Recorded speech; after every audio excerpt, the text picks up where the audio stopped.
Les amis, Xabi Alonso a été limogé du Real Madrid. Michael Carrick est annoncé à Manchester United et Yildiz, la Juve, veut croire au titre mardi. J'espère que vous êtes en pleine forme et soyez les bienvenus pour cette revue de presse internationale avec ces trois visages à l'affiche. On va aller absolument partout et on va donc logiquement commencer par l'Espagne. La bombe de cette fin de journée hier, le coup de volant du président Florentino Pérez après la défaite en Supercoupe d'Espagne face au Barça. C'est terminé pour Xabi Alonso. La fin, la chronique d'une mort annoncée et donc l'arrivée, les amis, d'Álvaro Arbeloa. L'un sort et l'autre rentre. Vous l'aurez compris, les deux hommes se connaissent par cœur. Ils ont joué ensemble au Real Madrid. Et regardez cette petite photo. Ce sera là la dernière poignée de main visible, on va le dire ainsi, avec le président Florentino Pérez, une poignée de main qui aura été très froide du côté de Jeddah après la défaite face au FC Barcelone. Alors les causes, les raisons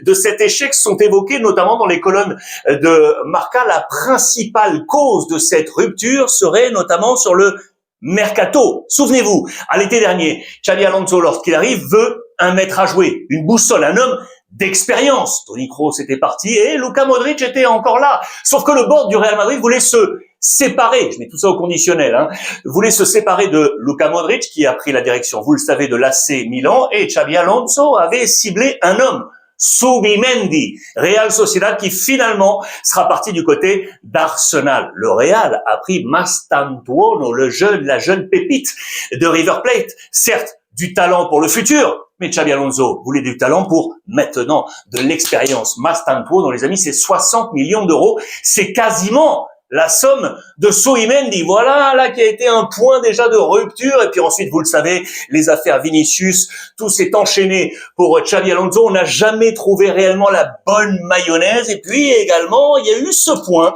Là, vous le connaissez, lui, là, le chauve, là. Pintus, l'homme du médical du Real Madrid, qui avait été écarté notamment avec la volonté de Xabi Alonso de réformer le board stratégique médical. Et puis le Real, il y a peu, a rappelé dans la danse Pintus. Ça, c'était un message adressé à Xabi Alonso, à n'en pas douter. Et du coup, eh bien, Álvaro Arbeloa, que vous voyez ici avec l'époque Zinedine Zidane, est donc propulsé, lui qui avait pris le banc de la Fábrica en 2020-2021 avec les Infantiles A, et donc là, il y a quelques mois, était avec l'équipe réserve. Il est donc propulsé aux avant-postes, très attendu, et regardez la presse catalane qui, du coup, vous pouvez l'imaginer, a adoré cette information, avec ce même titre pour Sport et pour Mundo Deportivo, et cette poignée de main avec Álvaro Arbeloa, fulminado. Fulminado, c'est quand vous êtes touché, on vous a tiré dessus, vous êtes abattu, fumé, vous l'aurez compris, assez facilement. C'est dans les colonnes et pages intérieures également. Xabi Alonso à la rue, à la calle. Vous voyez qu'on reprend vraiment très clairement cette poignée de main du côté de la presse catalane. On a vu ça comme un tremblement de terre, el terremoto blanco, avec donc la photo une nouvelle fois de cette poignée de main, Álvaro Arbeloa, et puis ici, ce petit chapeau ici avec tous les coachs qui sont passés de la présidence de Florentino Pérez. Je vous l'ai grossi, regardez ce schéma, depuis Vicente del Bosque, avec le temps de passage en année plus les mois. Je vous laisse tranquillement regarder. Carlos Queiroz, Camacho, García Ramón, Luxemburgo, Juan Ramón López Caro, Pellegrini, Mourinho, Ancelotti, première étape, Rafa Benitez, Zizou, première étape, Lopetegui, Solari, Zizou 2, Carlo Ancelotti 2, et donc Xabi Alonso, 7 mois et 17 jours, les amis, au total 232 jours. Ça fait peu, regardez, ça c'est le temps de passage des coachs au Real Madrid avec la plus faible période. C'était Camacho avec un peu plus de 3 mois, 4 mois pour Lopetegui, 4 mois pour Solari, 6 mois pour Benitez et 7 mois pour Xabi Alonso qui pourtant avait un pourcentage de victoire qui n'était pas si mal que ça. Affaire à suivre, mais en tout cas la page se tourne, vous l'aurez compris. Attention parce que Xabi Alonso, selon certains observateurs, pourrait filer éventuellement du côté de Liverpool. Vous le savez, Arne Slot est en difficulté. Lui qui a joué à Liverpool, ça pourrait être une piste. En parlant d'Angleterre, je vous amène avec maintenant Manchester United. Ce ne sera pas Solskjaer pour un retour sur le banc de Man United. Regardez les unes du Star et du Mirror. Et attention parce qu'on nous dit, selon les informations des tabloïds anglais, que ce serait les poids lourds de Manchester United qui auraient dit non à un retour de Solskjaer, qui avait déjà été sur le banc, lui l'ancien joueur. Ce ne sera pas toi, nous ne voulons pas d'Olé. Vous l'aurez compris, les joueurs en interne auraient mis un veto éventuellement au retour d'Ole Gunnar Solskjaer, ce qui a amené le nom de Michael Carrick.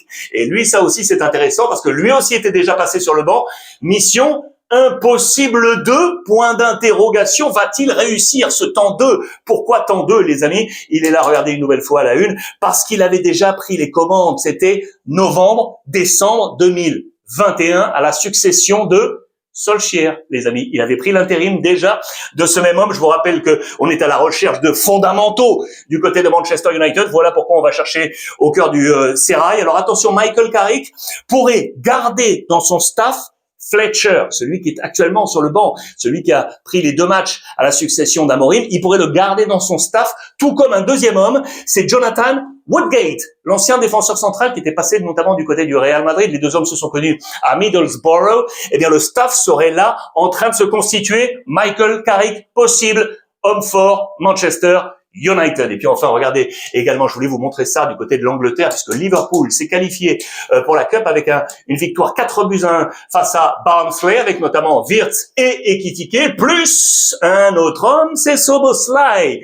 qui est à la une de la presse. Pourquoi je vous le montre ainsi avec là ce visage dépité et là cette position zen comme pour demander la paix? L'explication elle est ici en médaillon.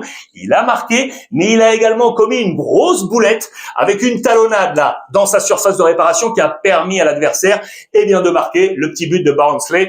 Il s'en est presque excusé, Szoboszlai. Ça a fait l'affiche, vous pouvez l'imaginer, logiquement des tabloïds anglais. Et puis enfin l'Italie, avec donc la Juventus de Turin, Yildiz, la Juve, regardez, qui a été énorme, qui est en mode on danse, regardez, avec Thuram, avec Jonathan David qui a marqué. Ils sont tous là. La Juve a passé une correction à la Cremonese, avec notamment encore donc un super Yildiz. Et pourquoi ne pas y croire? Regardez le classement. L'Inter est devant avec 43 points, Milan 40 points, le Napoli est ici avec 39 points, mais la Juve est là, les amis. 39 points pour éventuellement aller chercher ce Scudetto. Qu'en dites-vous? Est-ce que vous pensez la Juve capable d'aller chercher ce titre? Et puis enfin, regardez juste là un coup d'œil sur l'AS Rome, parce que je vous emmène rapidement sur, pour moi, l'information possible mercato du jour, elle est là, puisqu'on va parler de l'Olympique de Marseille. Vous avez très certainement suivi ça avec Monsieur Vass qui pourrait prendre la direction de la Roma, mais pas seulement. Je vous rappelle qu'à Rome, Gasperini voulait absolument l'Italien Raspadori, qui avait filé à l'Atlético Madrid, ça ne passe pas, et on l'attendait là depuis maintenant plusieurs jours. Mais ça traîne, ça freine, et du coup l'homme du sportif Massara qui était passé par Rennes est en train d'accélérer sur différents profils. Monsieur Vass de l'Olympique de Marseille, et également là, vous le connaissez, le néerlandais d'Aston Villa, Malen, ça pourrait être un gros coup double du côté de l'AS Rome, la Rome qui joue d'ailleurs ce soir face au Torino en coupe du côté de l'Italie. Voilà les amis pour ce point complet. En ce mardi, prenez les informations et surtout dites-moi ce que vous en avez pensé. La situation du Real Madrid, la situation du Barça, Michael Carrick du côté de Manchester United, la Juve peut-elle aller chercher ce titre de champion? Voyez-vous Vass du côté de l'AS Roma? Dites-moi tout, je vous lis en commentaire avec, comme tous les jours, beaucoup de gourmandise. En attendant, profitez, passez une bonne journée, je vous embrasse et profitez des vôtres les amis.